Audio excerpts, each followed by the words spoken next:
भगवते वासुदेवाय। ओम नमो भगवते वासुदेवाय। ओम नमो भगवते वासुदेवाय। श्रीमद्भागवतम चौथा कैंटो 28वां अध्याय। पुरंजन के साथ क्या हो गया है आप जानते ही हैं।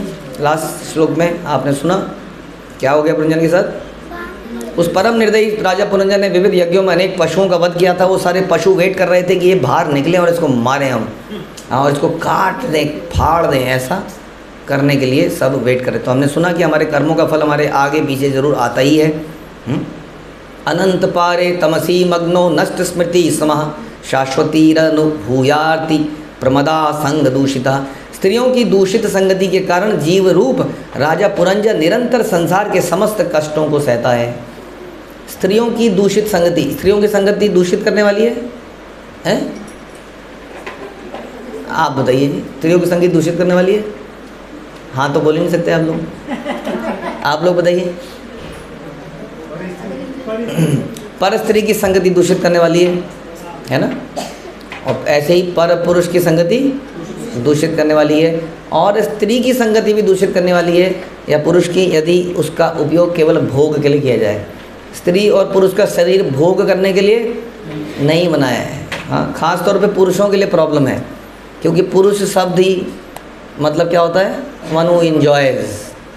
हाँ, और ये सोच के वो क्या सोच लेता है, ही इज़ एंजॉयर, बल्कि ही इज़ नॉट एक्चुअली में एंजॉयर। हमने बोला था आपको कि we should always remember our identity which is Nitya Krishnadas. जब हम ये उपाधि को धारण करेंगे कि मैं भगवान का दास हूँ, तो मेरे कार्य वैसे होंगे।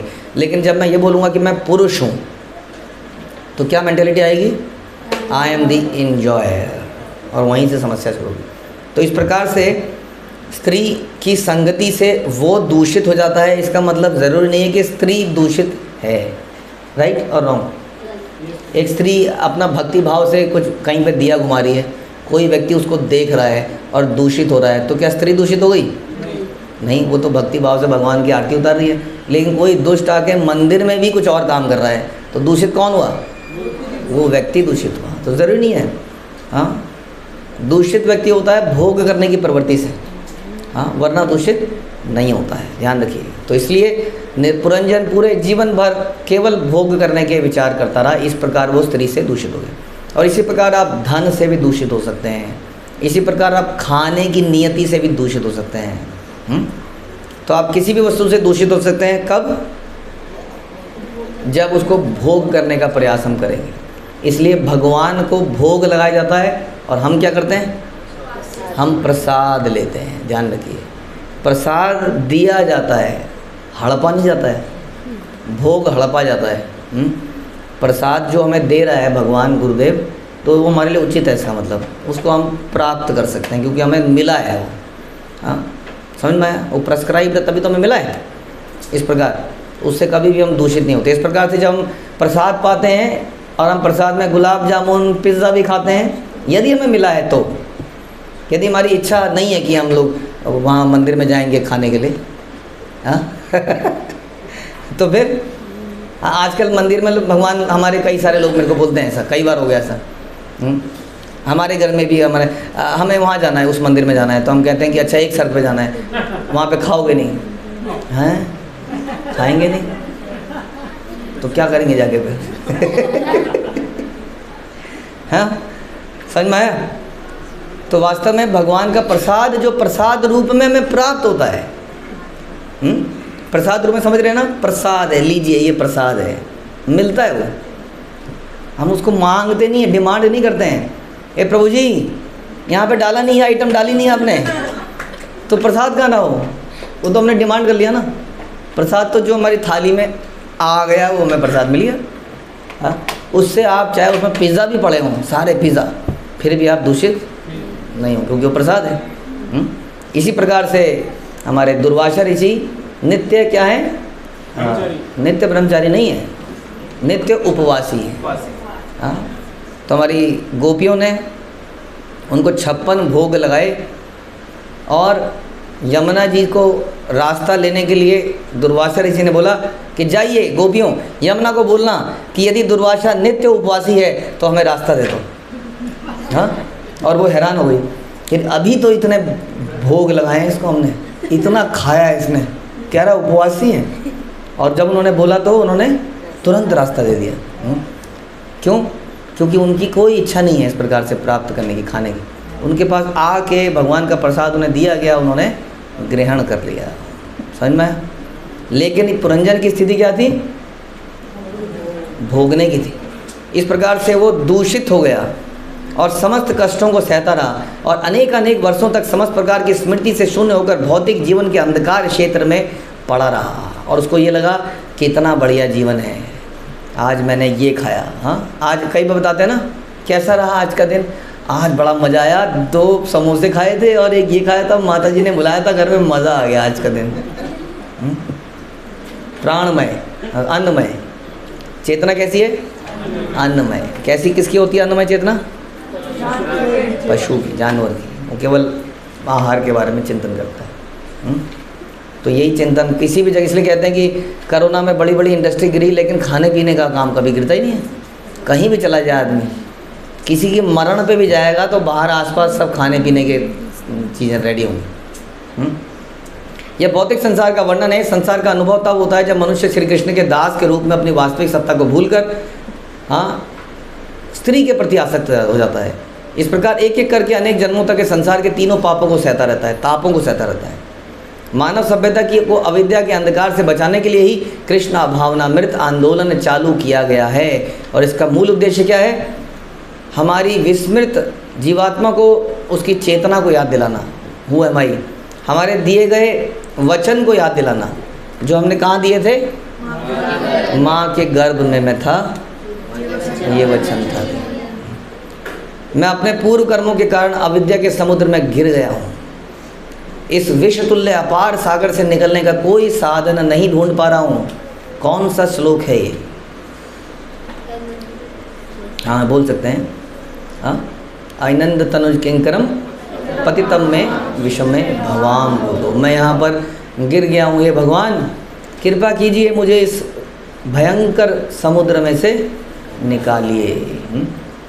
तो ये संसार सदैव चिंताओं से पूर्ण है। लोग चिंता को कम करने के लिए अनेक उपाय ढूंढते हैं, लेकिन उन्हें सही पद प्रदर्शन नहीं मिलता है, इसलिए वो अलग प्रकार के भोगों में लग जाते हैं। स्त्रियों के चक्कर में लग जाता है, पुरुषों के चक्कर में स्त्रियां लग जाती हैं, और यौनाचार के द्वारा भौतिक चिंता को भूलने का प्रयास करते हैं।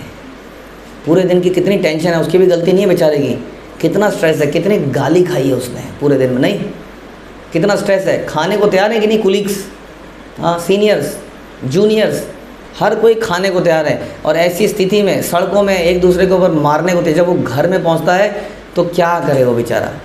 हाँ, तब वो मद्यपान, सिगरेट, टीवी, टेलीविज़न, संभोग इत्यादि करके अपने जीवन में किसी प्रकार से कुछ आनंद लाने का प्रयास करता है। हाँ, जब इतना सारा पूरे दिन में कष्ट झेलता है तब उसका मन करता है कुछ तो जीवन में रस आए।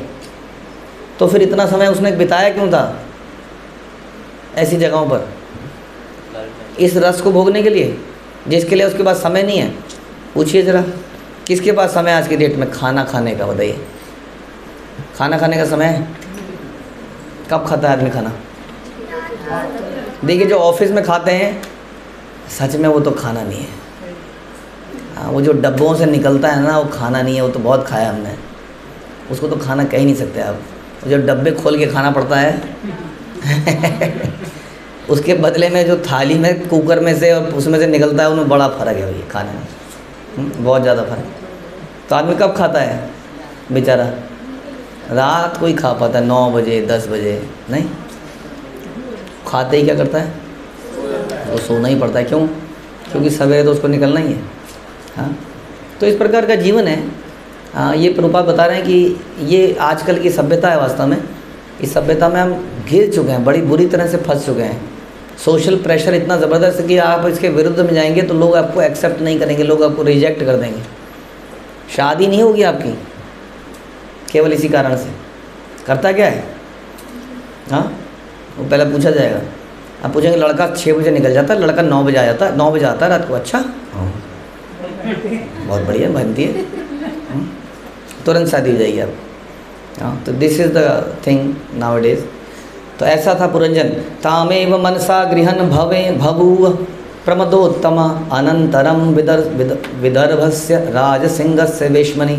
चूँकि राजा पुरंजन ने अपनी पत्नी का स्मरण करते हुए अपने शरीर का त्याग किया था, अतः वह अगले जन्म में अच्छे कुल की एक अत्यंत सुंदर स्त्री बना। इस प्रकार पुरंजनी बन गया। उसने राजा विदर्भ के घर में कन्या रूप में अगला जन्म लिया। अब बताइए, जो उसका अलमारी में कलेक्शन था पिछले जन्म का, वो अवेलेबल रहेगा उसके पास? पहन पाएगा उसको? नहीं, क्योंकि वो लड़की बन गया वो तो आपकी गोपी ड्रेस, आपके लहंगे, आपकी साड़ियाँ अगले जन्म में आपके काम आएंगी। हाँ, साड़ियाँ काम आएंगी अगले जन्म में, क्योंकि अगले जन्म में हम क्या बन सकते हैं? पुरुष बन सकते हैं, अगर भाग्य रहा हो भी तो। नहीं तो मेल कॉकरोच, मेल छिपकली, मेल वटेवर भी बन सकते हैं। तो राजा विदर्भ के घर में एक कन्या के रूप में उसने जन्म ले दिया, क्योंकि उसने उसी का ध्यान किया था। भगवत गीता में इसके बारे में बताया गया है, यम यम वापि स्मरण भावम त्यजंती अंत कलेवरम तम तमेवेति कौन्तेय सदा तद्भाव भाविता। कि शरीर त्यागते हुए मनुष्य जिस प्रकार का ध्यान करता है वैसी ही वो योनि को प्राप्त करता है। जब कोई जीव किसी विशेष बात के विषय में सोचने का आदी हो जाता है तो मृत्यु के समय उसके विचार में वही सब आता है।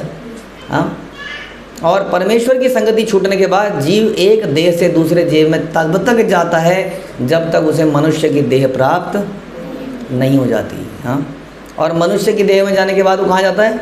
भगवान के पास? ज़रूरी नहीं है, वो भगवान के पास भी जा सकता है, नहीं तो फिर से नीचे गिर सकता है। इसलिए मनुष्य की योनि बड़ी इंपॉर्टेंट बोली गई। इस सबका लेखा जोखा करने के बाद जीव को एक नया शरीर मिलता है। यदि राजा पुरंजन अपनी पत्नी के प्रति अत्यधिक आसक्त था, किंतु उसने कई सारे पुण्य कर्म भी किए थे, इसके कारण वो नीचे तो नहीं गिरा निम्न योनियों में, लेकिन एक स्त्री का शरीर प्राप्त कर लिया। और इसकी पुष्टि होती है भगवद गीता के 6.41 से कि जो असफल योगी होते हैं वो अगले जन्म में पुण्यात्माओं के लोक में सुख भोग कर किसी धनवान परिवार में जन्म लेता है, और उसे फिर से मौका दिया जाता है कि इस जन्म में आप भक्ति करें। इसी प्रकार हम सब लोगों को भी ये मौका मिला है, तभी तो हम आज भक्ति कर रहे हैं। इसके पिछले जन्म में हम भी पुरंजन जैसे कुछ रहे होंगे। हम में से कुछ पुरंजनी थे और हम में से कुछ पुरंजन थे, जो पुरंजनी बन चुके हैं, और जो पुरंजनी थे वो पुरंजन बन चुके हैं। तो पिछला जन्म हमारा समहाउ चूक गया, अब ये जन्म नहीं चूकना चाहिए, क्योंकि हर जीवन बड़ा स्ट्रगल बढ़ता जा रहा है, यहाँ पर बड़ा मुश्किल होता जा रहा है भक्ति करना। तो इसलिए नारद मुनि ने व्यासदेव को उपदेश दिया कि मनुष्य को अन्य सारे कर्मों को त्याग कर केवल कृष्ण की भक्ति करनी चाहिए। वास्तव में यही एकमात्र काम है हमारा इस संसार में आने का। कितनी अजीब सी बात है कि इस काम को हमने टाइम पास बना लिया है कि चलो आओ भक्ति करें, बहुत दिन हो गए। कई बार लोग हमें कहते हैं, अच्छा आप जा रहे हैं, गोवर्धन चल रहे हैं, बड़े दिन हो गए, हम भी थोड़ा पक गए हैं, थोड़ा चलिए हम भी थोड़ा चेंज हो जाएगा हमारा गोवर्धन में। बड़े दिनों से ऑफिस की कुर्सी में बैठे हैं, गोवर्धन में 21-22 किलोमीटर चलेंगे, थोड़ा हाथ पैर खुल जाएंगे, हाँ थोड़ी वॉक हो जाएगी। तो इस प्रकार फॉर अ चेंज यहाँ पे कह रहे हैं, नारद मुनि ने बोला व्यासदेव को केवल उसको सारे कर्म तो त्याग कर केवल कृष्ण की भक्ति करनी चाहिए। अब लोग इस पे बड़े बिविल्डर से हो जाते हैं। आप क्या ये कह रहे हैं कि हम सब काम बंद कर दें, सारे प्रोडक्शन हाउस बंद कर दें, देश की जीडीपी को गिरा दें, अमेरिका के आगे घुटने टेक दें, हाँ भारत को एक पिछड़ा देश बना दें? बताइए क्या कहना है आपका? कुछ नहीं कहना है। वास्तव में सच्चाई यही है कि जितने भी देश हैं, जितने भी संप्रदाय हैं, जितने भी जातियां हैं, उस सब में बार बार हम कई बार जन्म ले चुके हैं। कई बार अमेरिका में जन्म ले चुके हैं पहले ही, कई बार पाकिस्तान में, कई बार हिंदुस्तान में कीड़े मकोड़े बनकर, कई बार किसी दूसरे लोक में जन्म ले चुके हैं। हमारे यहाँ पर बार बार आने का कारण क्या है? क्योंकि हम अपने आप को प्रूव करने की कोशिश कर रहे हैं। अभी भी हमारी इच्छाएं हैं, इससे कुछ लाभ नहीं होगा इस प्रकार से कार्य करने का। हम सबका एकमात्र कार्य है, क्या है? जो नारद मुनि ने बोला, केवल कृष्ण भक्ति करना हमारा एकमात्र कार्य है, और हमारा कोई कार्य होना ही नहीं चाहिए। अगर हम नौकरी कर रहे हैं, बिजनेस कर रहे हैं, परिवार चला रहे हैं, वो भी केवल कृष्ण के लिए, कृष्ण के अनुसार ही चलाना चाहिए, ये मात्र पर्पज़ होना चाहिए उसका। हम भी गृहस्थ आश्रम में, वानप्रस्थ में सन्यासी ब्रह्मचारी बन सकते हैं, प्रोवाइडेड कि हम केवल कृष्ण के लिए जिएं, क्योंकि कृष्ण के लिए जीना ही जीवन का एकमात्र पर्पज़ है। इस सारे संसार को बनाने का एकमात्र पर्पज़ है, भगवान का बार बार इस संसार में आने का एकमात्र पर्पज़ है, ग्रंथों को भेजने का एकमात्र पर्पज़ है, गुरु भेजने का एकमात्र पर्पज़ है। समझिए इस बात को, ये बड़ा सीरियस मैटर है। अदरवाइज़ भगवान का कोई पर्पज़ नहीं है संसार में बार बार आने का। अगर भगवान इस संसार में आ रहे हैं तो उपदेश क्या दे रहे हैं बताइए? सर्वधर्मान परित्यज्य मामेकम शरणम, ये उपदेश दिया ना भगवान ने। चैतन्य महाप्रभु में ये उपदेश दिया, हाँ, जन्म सार्थक करी करो परोपकार। तो भगवान जब आ रहे हैं तो क्या उपदेश दे रहे हैं? ये दे रहे हैं कि अच्छे से अपने बीवी बच्चों को रखो, उन्हें सुअर खिला खिला के गैंडा बनाओ, ऐसा उपदेश दे रहे हो?